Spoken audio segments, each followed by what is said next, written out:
So I'm Ginny Barbour. I'm the Chief Editor at PLOS Medicine right now. I'm also the Medicine Editorial Director for PLOS Medicine for PLOS, so I have a role there looking after PLOS neglected tropical diseases and PLOS pathogens. And I also am the Chair of COPE, the Committee on Publication Ethics, so I wear a number of different hats. So could you summarise your talk in 2 to 3 minutes? Yeah, I was asked to give the background to PLOS and give an overview of what we've learnt from publishing at PLOS. So PLOS is 10 years old this year, which is very exciting for us. Our first journal was published in 2003, that was PLOS Biology, and I was one of the editors that started PLOS Medicine in 2004. And there are several components to why PLOS has become, I think, such a force in the publishing world. So the first thing was around free access to information. We all know that you can't get access to the information that you need. Back in the early 2000s, that was even more problematic. And PLOS was founded as a publisher because there was no response from traditional publishers for calls for access to research. More importantly, we then went on to show that reuse is absolutely key. So not only do you make things freely available, but you have them published under a license. We use one which is from the Creative Commons organisation, which allows free reuse. Really, in any way, it's a very unrestricted license. All you have to do is simply accredit the authors of the piece. And the authors retain copyright, and there is secure archiving of the papers, and all of those things are really crucial when you're talking about how about reuse and open access. So those were two things that we learned.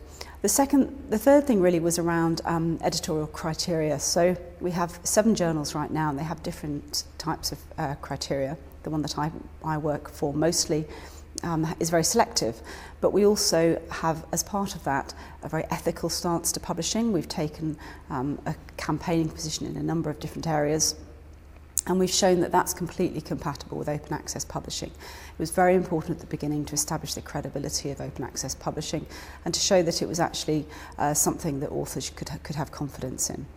However, one of our journals, PLOS One, which was founded in 2006, then went on to show that you don't necessarily have to select papers for impact. You can select them according to their scientific rigour, whether they are appropriately reported, whether they're ethically conducted. And at that point, you begin to open up publishing to a much larger audience. And we've seen an enormous rise in publishing as a result of PLOS One. PLOS One gets more than 4,500 submissions a month, which, as you can imagine, in the realm of publishing, is quite astonishing. So it's been an enormous success, absolutely popular with authors. What's really critical, though, as a result of all this, is we've also shown that you can build a sustainable business model with a group of journals all together. So PLOS is now sustainable as an organisation. We're a not-for-profit. We have a modest surplus, and we've posted that for the past couple of years, which is not built on getting unnecessary profits from authors. So, for example, you're able to ask for a fee waiver if an author from any situation comes to us.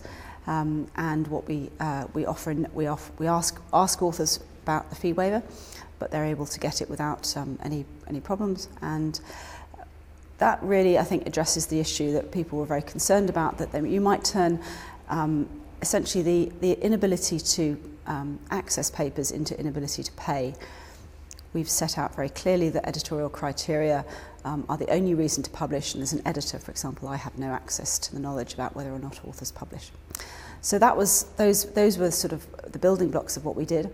And then in 2009, we launched a program called Article Level Metrics, where we wanted to move away from the journal metrics that you have, which currently dominate scientific and medical publishing. And for example, we collect everything from the number of downloads that articles get through to the number of tweets they get, to mentions on blogs, mentions on social sites such as Mendeley. We've seen an absolute explosion of the way that people are commenting on papers. So, for example, last year in a 6-month sort of set of papers, 49% of articles had tweets on them. So one of the messages I gave in my talk was, if you're an author and you're not tweeting, you're missing out. This is how papers are being disseminated nowadays. And then the final thing I think we've really learnt is that when we started out at PLOS, we wanted to change the world in many different ways. We've discovered that actually what you really have to do is do it step by step. You have to collaborate with people, you have to take people along with you. We've also discovered that maybe criticism isn't quite so scary. You know, sometimes people criticise you because you're actually attacking some principles that are not so great, and we've learnt to live with that. And the overall publishing now is about experimentation. The internet has changed publishing radically. It's really not the same as it was 15 years ago, certainly not the same as it was 5 years ago, and I genuinely don't know what publishing will look like in 5 years' time. But one thing we have absolutely learned at PLOS is that it's going to be an interesting ride. Thank you. We've heard other speakers talk about open data. Yeah. Is that something that comes into the picture at PLOS? Yeah, one of the things that we were founded along the lines of was that you can't publish a paper with proprietary data. So it's not acceptable to say, I did this set of results, but you can't see the data that was underlying it. We don't require people to deposit their data with us, but we do require them to have it in some sort of acceptable standard repository. And there are ones nowadays such as Dryad, which also BMJ Open is working with, that have allowed people to make their data available. So that was a core principle that PLOS was founded on. We also have from the very beginning required people to allow us to have access to their protocols for clinical trials, and we publish the clinical trial protocol along with the trial itself. And we find that everybody complies, basically. I can think of one or two examples where people have been genuinely shocked, not agreed to comply with that, and we haven't published the papers as a result. One of the concerns of open data from one of the previous speakers was that it would affect ethics committees' approval of certain studies because of the risk of data becoming non-confidential because of the freely available nature of it.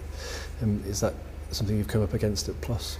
It's very occasionally an issue that you'll find that people, for example, have been involved in a clinical trial, and what they actually, when they've been running it, they may be under some sort of obligation to not make data available.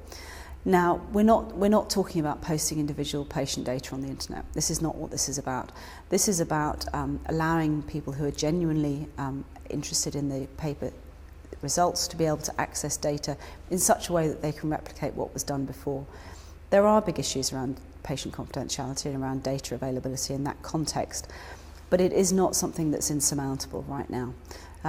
We don't ignore the issues, but we feel they're solvable. Okay. And the final question would be, the other open question is the open peer review. Mm-hmm. Is that something that you do? Yeah, well, we're very jealous of the BMJ Open because I think they've really taken a leadership role in that area, along with Biomed Central, which of course did it for its medical journals. I think I said it when I was giving my talk. I said that, you know, we've tried to change lots of things within publishing. That isn't something that we've done thus far, but it is something we're looking at doing right now. Incidentally, on the medical journal that I run, about half of reviewers already sign their reviews, so there is already a movement there for them to be interested in signing them and making stuff more open. I'm really interested in the BMJ Open experiment because I think that what they found is that authors and reviewers haven't shied away from this, that it is something that's doable, and so it's something we're actively looking at.